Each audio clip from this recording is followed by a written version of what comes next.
when I was given a pygmy-phone as a birthday present. The pygmy-phone was a toy gramophone made by the Bell Telephone Company, and the tiny records that came with it had the sign of the bell on their mauve labels. The music was mostly waltzes and marches. Blue Danube, Over the Waves, Tipperary, Stars and Stripes, and so on. And they were my first introduction to Western music. The other records in my house were mostly of Indian music, with one exception. A very large record with a red label from which the legend had almost faded. We had no gramophone in our house at that time, and it was not until my mother and I moved to my uncle's house that I had a chance to play it. It turned out to be this.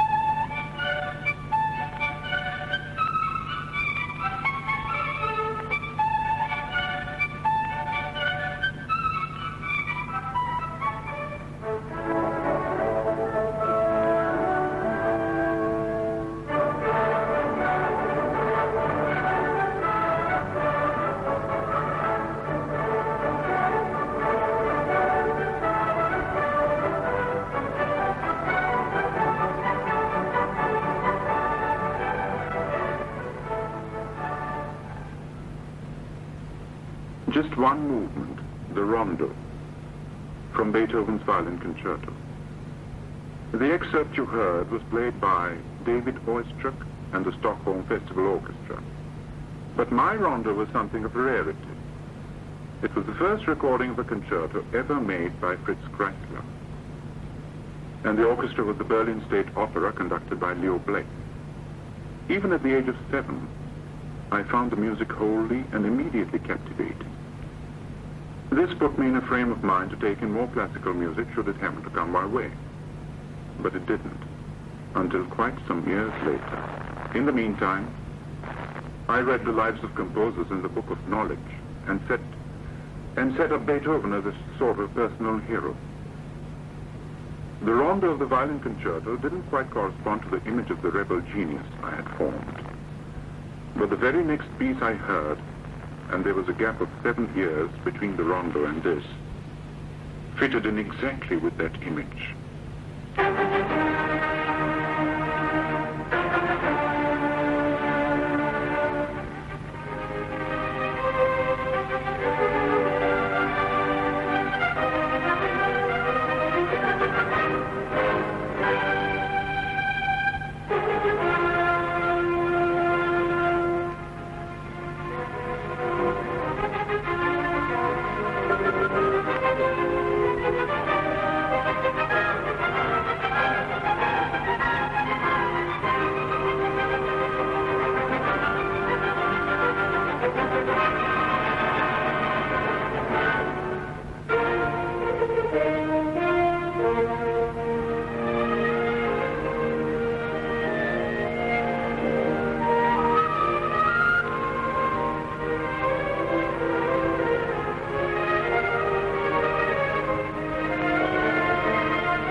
That was part of the first movement of the Fifth Symphony.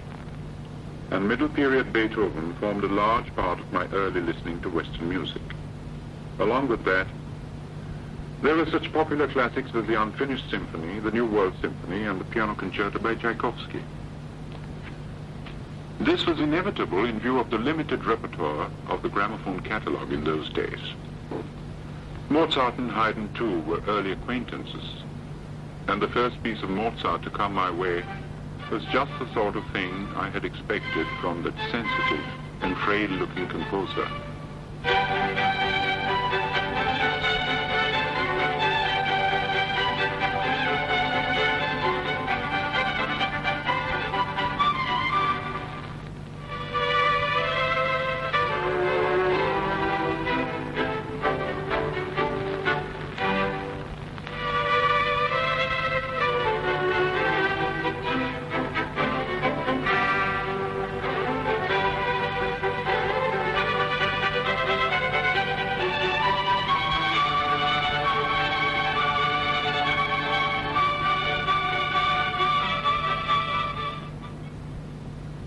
It was only when I heard the Piano Concerto in C minor, K491, that I realized Mozart, too, had his share of brooding tempestuousness.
Mr. Ray, have your musical preferences changed over the years?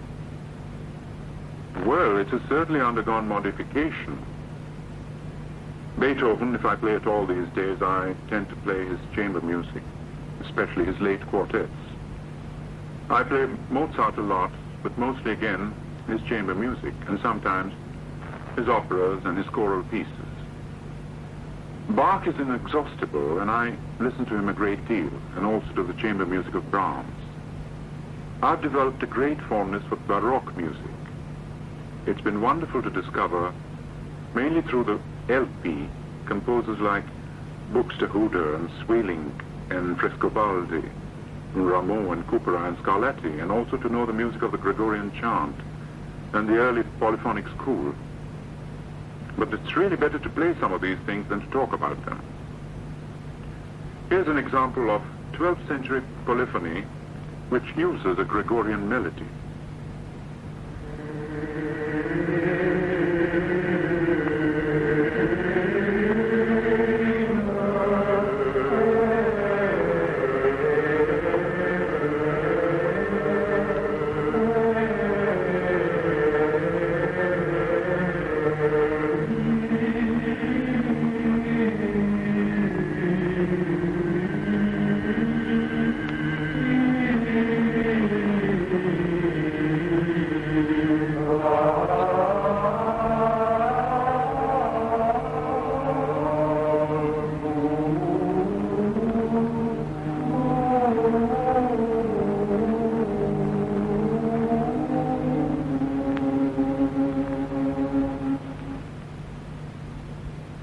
Listen to Bach now, the Hosanna in Excelsis from the Mass in B minor.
Let me now play an Elizabethan lute song by Thomas Morley.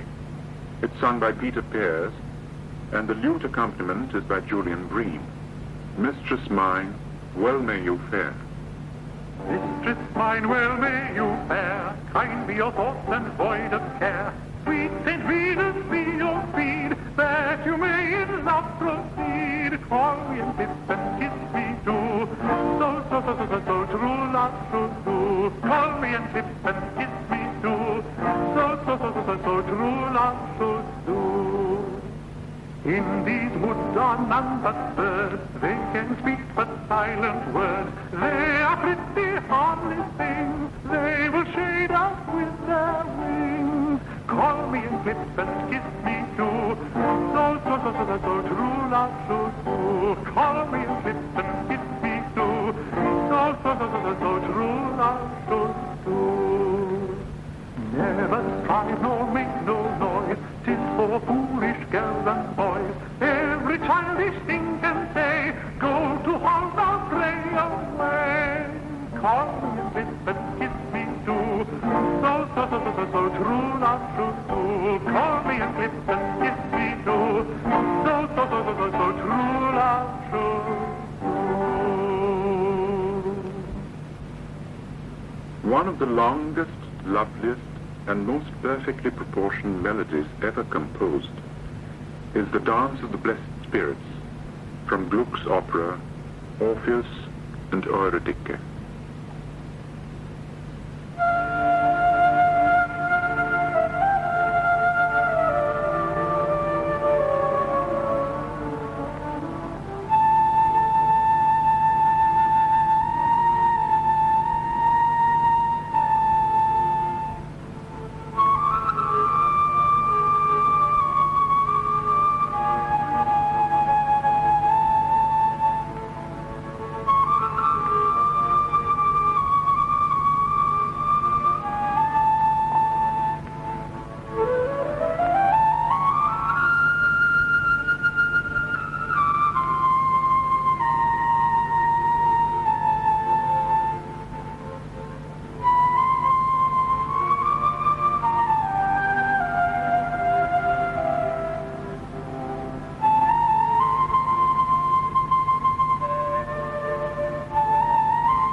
Now listen to this harpsichord piece by Francois Couperin, played by Wanda Landowska.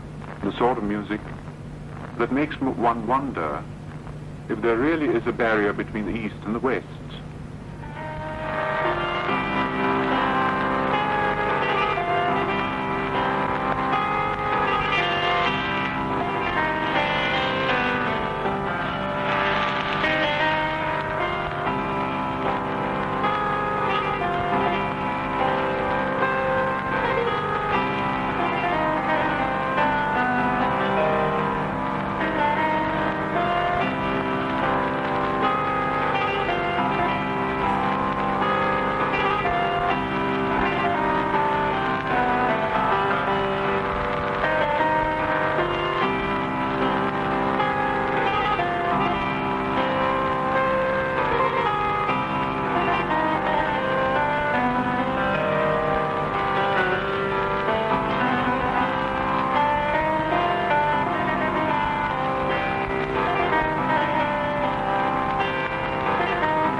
Finally, here's the second movement of Beethoven's Quartet, Opus 130, in B-flat major. Listening to this, one ceases to think of the German school or the Romantic tradition or even of the 19th century. One thinks only of music. It is evident that you have a discriminating taste in Western music, Mr. Ray. Are you also fond of Indian classical music? Suppose there's a performance by Richter and a performance by Bismillah in two different theaters at the same time. And one has to make a choice between the two. Now, if Richter were playing in different compositions, I'd certainly go to Bismillah. Indian music is what the performer makes it. It's true he has to play on the basis of certain set rules, but if he is a great musician, he can elaborate and improvise on that basis. In other words, he can compose while he performs and make great music. While with Western music, even a Richter can do nothing with what is basically a second-rate conception. I suppose one has to have a sort of a split personality to respond equally to Indian and Western classical music, but perhaps not to the extent that one might imagine. Let me play a piece of classical Carnatic music which I feel would be largely acceptable to a Western listener. The Tanam section of the Raga Kalyani, played by the South Indian violinist Dwaram Venkataswamy Naidu.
Since you have now taken to composition, are you in any way influenced in your work by Western music composers, Mr. Rai?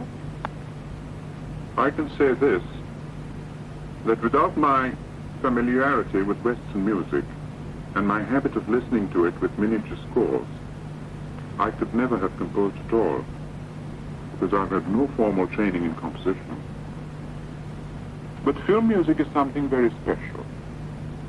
Here, schools and grammar and style and tradition haven't much relevance, and the question of being influenced by one composer or another really doesn't arise. You have to write music which suits a certain mood or a certain situation, and to do so, you use whatever idiom you like and whatever means you have at your disposal. You can use one instrument or 100. You can mix Western instruments with Indian ones. Or you can even mix musical instruments with non-musical ones. Here are some examples. The instruments used in the following piece from Monihara consist of strings, violin, viola and cello, the vibraphone, the Indian flute and the shuramandal. Monihara is a ghost story dealing with a woman's fatal obsession with gold ornaments.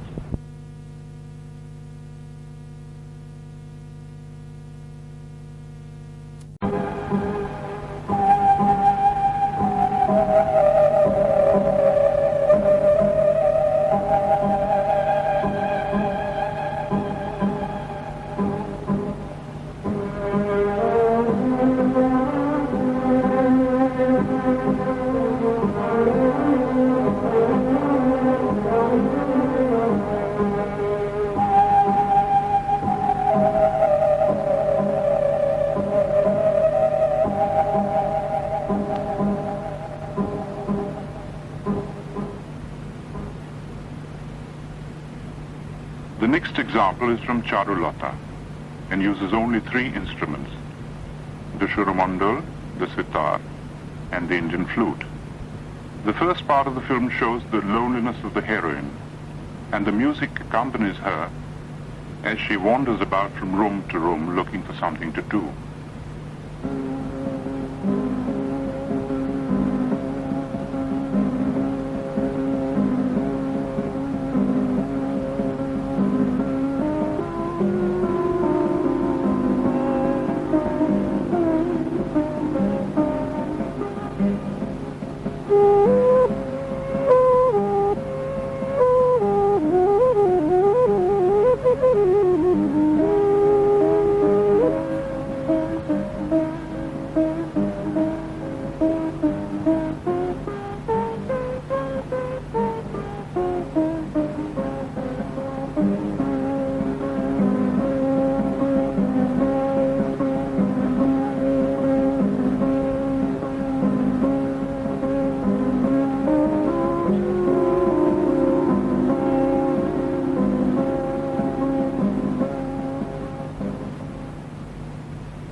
The next 2 pieces are also from Charulata. The first has a strong Western cast and uses a Scotch melody which is used in the film as a song in a Bengali version by Tagore. The next one comes near the end of the film in a tragic context and is an Indian melody.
next piece is from the film Obhijan and uses the sitar and the flute.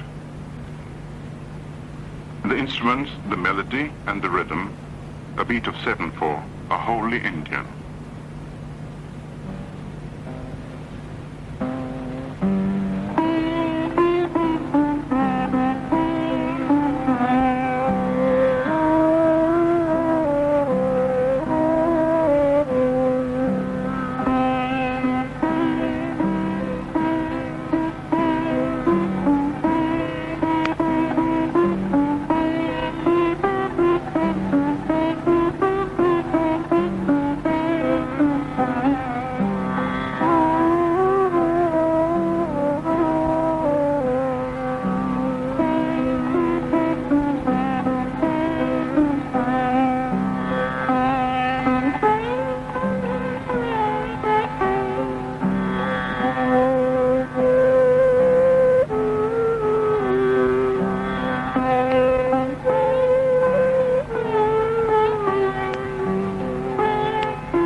The last piece comes from Nayak and has a jazz basis, a sort of blues, which is supposed to reflect the hero's state of mind, bitter and melancholy.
Thank you.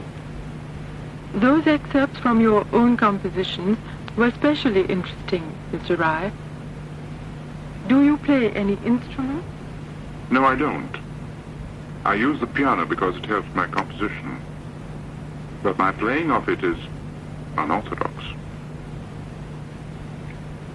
It would be interesting to know how you react to electronic music. I've heard electronic music used very effectively in some science fiction films.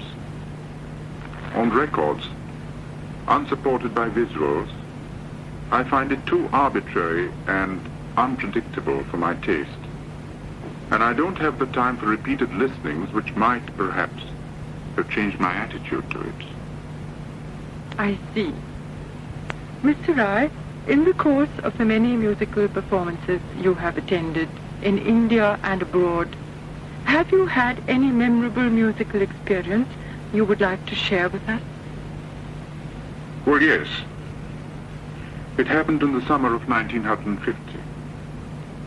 My wife and I had gone over to Salzburg from London for the Mozart Festival. We had booked seats in advance for most of the concerts, but for the most important event, the performance of the Magic Flute in the famous riding school was already full up. Nevertheless, on the day of the performance, we went into the theatre and stuck around near the box office in the hope of some tickets from somewhere being given up at the last moment. Minutes went by, the lobby emptied, and in due time we could faintly hear the brass chords that opened the overture. Just then the porter came up and asked us if we wanted to get in. We said yes. And he led us up 2 flights of stairs into a quiet little room where no sound of music penetrated, produced 2 tickets from his pocket, and asked us to pay 3 times their price. We did, and presently we found ourselves in a vast auditorium just as Papageno came in through the wings singing his bird song. The usher led us to our seats, but we found they were already taken. We'd been sold forged tickets. For a good half hour or so, we stood in the gangway and watched and listened to Furtwängler conducting the Vienna Philharmonic, and a hand-picked cast performed the most enchanting, the most impudent, and the most sublime of Mozart's operas. Then a couple of German boys spotted us, left their seats, came up and said in English, "You must be from India. Please take our seats." And we did. So let me end with an excerpt from Magic Flute, the concluding section of the finale of the first act.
Ich bebe.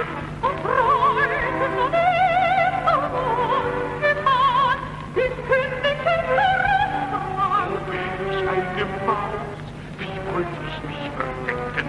Wär ich so klein wie Schnecken, so krüch ich in meine Haus. Mein Kind, was werden wir nun treffen?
Thank you very much indeed, Mr. Ray, for giving us this rare opportunity of interviewing you on the music you live by.